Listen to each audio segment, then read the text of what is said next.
नमस्कार दोस्तों, आपका स्वागत है हमारे चैनल की एक और रहस्यमयी और अद्भुत कहानी में।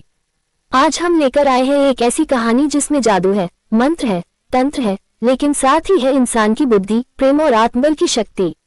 ये कहानी है एक साधारण इंसान की जिसने एक परी को न केवल बुलाया बल्कि उसे अपने वश में भी कर लिया।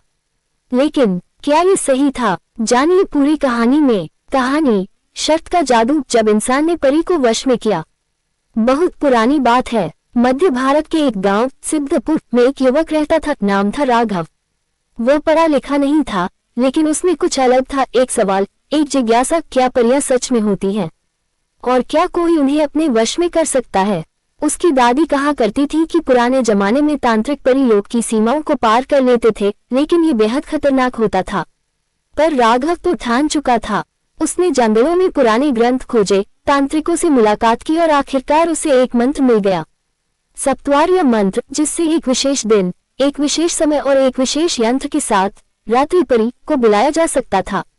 पूर्णिमा की रात राघव ने एकांत जंगल में यंत्र बनाया, 7 दीपक जलाए और मंत्र का जाप शुरू किया। चारों ओर तेज हवा चलने लगी, वातावरण में गंध बदल गई। तभी चांदनी की किरणों से एक आभा उतरी और धीरे धीरे एक परी प्रकट हुई, सुंदर, शांत, लेकिन गंभीर। उसने राघव से पूछा, तू कौन है जिसने मुझे 7 लोकों को पार कर बुलाया? राघव बोला, मैं तुम्हें वश में करना चाहता हूँ। परी हंसी, मूर्ख मनुष्य, क्या तू जानता है इसका मूल्य? राघव बोला, जानता हूँ, लेकिन मैं चाहता हूँ कि तुम मेरे साथ रहो। लिंक साइन शर्त रखती है परी। परी ने कहा, मैं तुम्हारे साथ रह सकती हूँ, लेकिन 3 शर्तें हैं। 1, तुम मुझसे कभी यह मत पूछना कि मैं कहाँ जाती हूँ। 2, कभी मेरा पीछा मत करना। 3, और कभी मेरे अस्तित्व को दूसरों को मत बताना। राघव ने झट से हाँ कर दी। दिन बीते, महीने बीते, परी और राघव साथ रहने लगे। राघव की दुनिया बदल गई। लोग हैरान थे कि उसका चेहरा चमकने लगा है, किस्मत बदल गई है। लेकिन राघव कुछ नहीं कहता। पर हर पूर्णिमा को परी कहीं चली जाती थी। राघव जिज्ञासु था, लेकिन वचनबद्ध भी। एक दिन उसका दोस्त बोला, कहीं वो चुड़ैल तो नहीं? कुछ तो रहस्य है। राघव ने पहली शर्त तोड़ी। उसने परी से पूछा, तुम हर पूर्णिमा को कहाँ जाती हो? परी की आंखों में आंसू आ गए।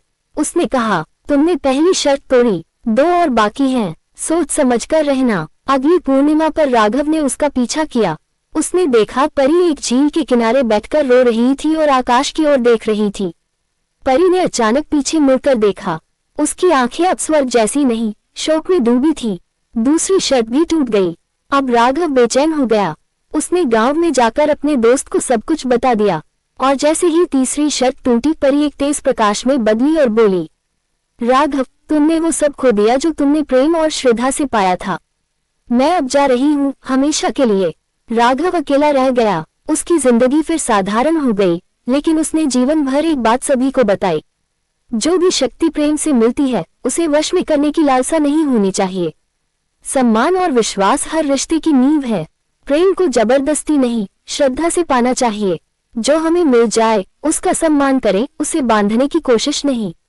दशकों से एक मेरा छोटा सा सवाल है, अगर आपको कोई अलौकिक शक्ति प्रेम से मिल जाए तो क्या आप उसे बांधना चाहेंगे या उसका आदर करेंगे?